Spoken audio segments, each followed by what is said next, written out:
நேயர்களுக்கு வணக்கம். குப்பைமேனி இலைன்றது இதுதாங்க. இது வந்து தோல் நோய்களை சரிப்படுத்துங்க.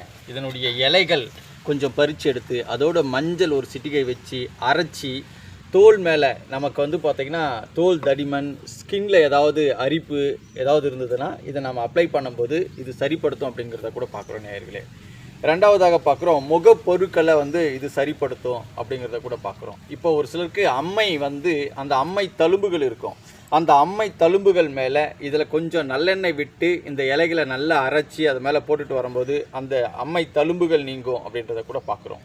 அது மட்டும் இல்லை, எனக்கு நிறைய ஹாஸ்டல்களில் சொறி சிரங்கெல்லாம் இருக்குது. அந்த சொறி சிரங்குகளுக்கு இதையும் மஞ்சளும் சேர்த்து அரைச்சி மேலே பூச்சிட்டு வரும்போது அந்த சொறி சிரங்குகள் போகும் அப்படின்றத கூட பார்க்குறோம் நேயர்களே. அது மட்டும் இல்லை, இன்றைக்கி நிறைய குழந்தைங்களுக்கு குடல் புழுக்கள் இருக்கும்.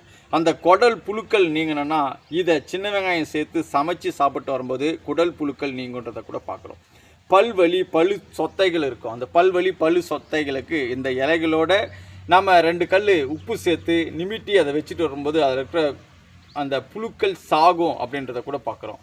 அது மட்டும் இல்லை, இது மூச்சு திணறல்களை கட்டுப்படுத்தும் அப்படிங்கிறத கூட பார்க்குறோம் நேயர்களே. அது மட்டும் இல்லை, இன்றைய நாளில் பெண்களுக்கு அதிகமாக வந்து கர்ப்பப்பை சார்ந்த பிரச்சனைகள் இருக்கும், அதிகமாக வெள்ளைப்படுதல் இருக்கும். அப்படியாற்பட்ட நபர்களும் கூட இதனுடைய கீரைகளை பறித்து இந்த கீரைகளோட சின்ன வெங்காயம் சேர்த்து நல்லெண்ணெய் விட்டு நல்லா வணக்கி வேக வச்சு அதை பயன்படுத்திட்டு வரும்போது அவங்களுக்கு வெள்ளைப்படுதல் பிரச்சனை, கர்ப்பப்பை சார்ந்த பிரச்சனைகள், கர்ப்பப்பையில் சீல்வடிதல் போன்ற அனைத்து பிரச்சனைகளுக்கும் இது ஒரு நல்ல வரப்பிரசாதமுள்ள ஒரு மருத்துவ குணம் கொண்ட நம்முடைய முன்னோர்களால் அதிகம் பயன்படுத்தப்பட்ட ஒரு மூலிகை அப்படிங்கிறத கூட பார்க்குறேன் நேயர்களே. இன்றைய நாளில் இந்த மூலிகையை ஒரு சில நபருக்கு குப்பைமேனினா என்னன்னே தெரிய மாட்டேங்குது. அதாவது நம்முடைய உடலில் இருக்கக்கூடிய கழிவுகளை வெளியேற்றி மேனியை பளபளப்பாக்கக்கூடிய தன்மை இந்த குப்பைமேனிக்கு இருக்குன்றதை கூட பார்க்குறேன் நேயர்களே. கண்டிப்பாக அந்த தகவல் பிடிச்சிருக்குன்னு நினைக்கிறேன்.